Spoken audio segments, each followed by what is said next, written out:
I'm doing good, but baby.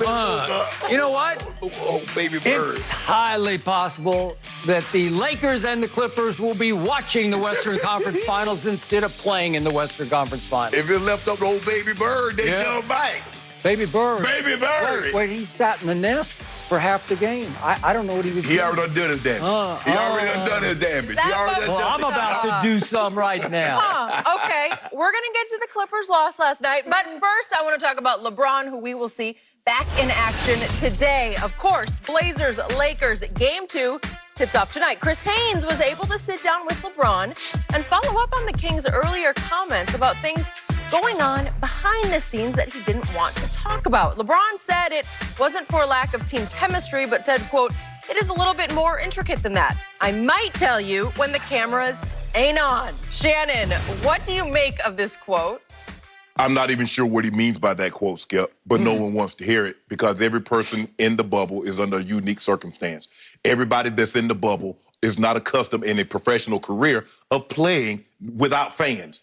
So, Skip, no one wants to hear why you guys haven't played well, why you haven't shot the ball well, why you haven't looked like the Lakers that gained the #1 seed in the West. All they want to hear is what are you going to do to fix the problem? That's it. That's it. Because, Skip, people don't want to hear excuses at this time of the year.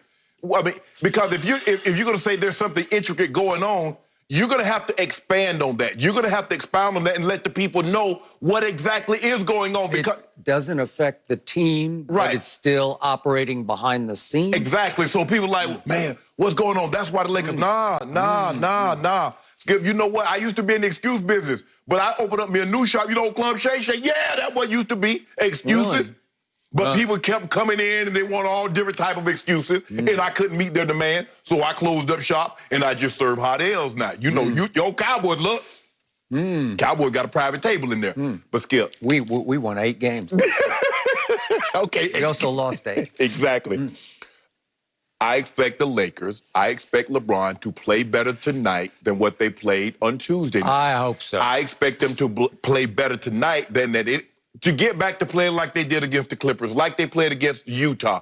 That's the Lakers I expect to see. I also expect them to hit a few more shots because if they can hit a few more shots, the lane is going to open up someone.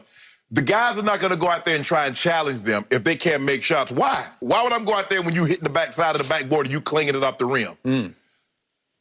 Anthony Davis is going to have to give us a complete ball game. Skip, we've seen him play great for a quarter. We've seen him play great for a half. But we have yet to see AD put that thing together for the entirety of a ball game. Now, we're going to talk about that. He said his job is to make LeBron James a job easier. Well, he didn't make it easier on Tuesday night. I expect him to play better. But, Skip, I'm going to be honest. Nobody wants to hear that there's something operating in the shadows that may or may not be affecting the Lakers. No one wants to hear that. You're the #1 seed in the West. You have 2 of the top 5, top 6 players in the NBA. People expect results, winning results, not excuse making. Thank you for being mildly objective about your man, LeBron James. Mildly. I'm going to take it about 3 levels deeper. Okay. Here we go again. This isn't the first time, and I don't think it's going to be the last time. Drama King strikes again. This is vintage playoff LeBron James. This is why, I'm going to say it one more time, it is blasphemy to even begin to compare LeBron to Michael Jordan. This is why it is ludicrous to even begin to make a case that he's better than Michael Jordan, because Michael Jordan would never, ever have done this, especially at playoff time.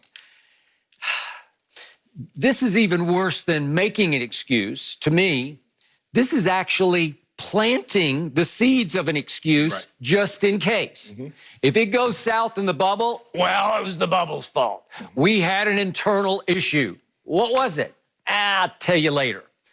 No, tell us now. You brought it up. You brought it up. Yes. You brought it to our attention. Okay. We didn't even know what was going on. Let's be clear about it. Chris Haynes didn't report this, or it wasn't reported by Dave McManaman at espn.com. Brian Windhorst. Or Brian Windhorst, or any of those great reporters. It wasn't reported.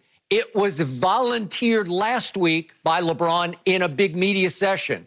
we got an issue going on behind the scenes. Doesn't affect the ball club at all, but well, yeah, it does. Yeah. If it affects you, it affects them. Right. You are obviously the face of the franchise. You are obviously the leader of the team. And you are quite obviously the best player on this basketball team that is the #1 seed and in some betting houses, the favorite to win it all. Right. So if you just casually drop that, we got a intricate problem. Intricate's a pretty serious word, right? Mm-hmm. That means it's very complicated. It's very difficult to solve this problem, but it doesn't affect the team. Okay, what is it, LeBron? Why would you even bring it up? Right. I ask you, Shannon Sharp, what earthly good at this point in the season, with you favored to win a championship, what earthly good does it do to even raise this issue at this point, unless you just want to plant the seed, a big old seed, like a Johnny Appleseed seed of an excuse, a Jack and the Beanstalk excuse that could sprout and grow into this giant beanstalk just in case it goes south and your billions of blind witnesses out there will say, well, he told us so. He warned us it was coming. So obviously whatever was going on behind the scenes affected what was going on in front of the camera. Skip, I honestly believe that this time there will be no excuses made. Either you do or you didn't.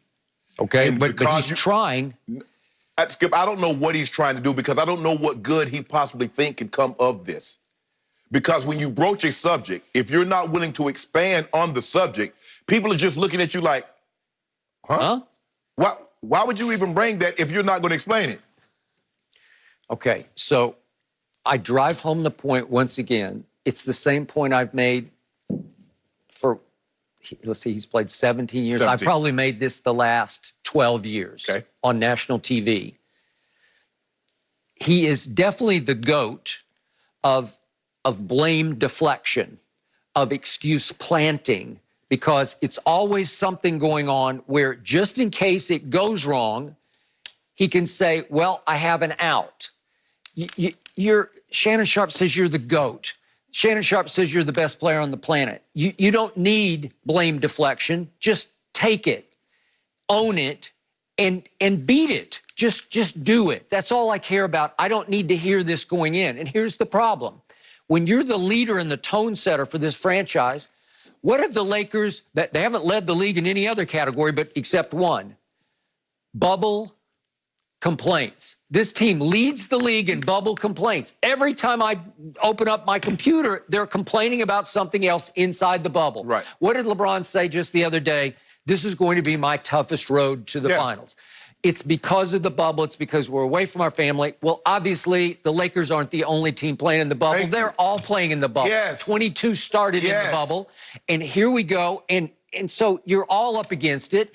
There's some good things about the bubble: camaraderie, unity, togetherness, AAU feel, college feel. That's all good. But the rest of it, you got to make some sacrifices to go win a championship. But it'll be over before you know it. And you actually have the greatest break of your career, I keep saying, because you did get a break, 5 months off at age 35, end of year 17, having played the third most minutes in the history of this league. You got a big break because your body should be fresh to make this sprint to the finish here at the end of this punctuated regular season.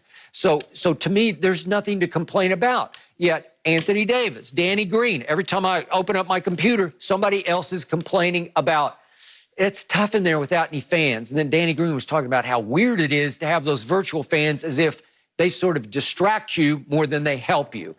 Okay. They must be sitting on top of the basket knocking the ball out because he sure ain't touched that. All right, I got it. And they're all talking about how dark it is around the edges of the court. I got it.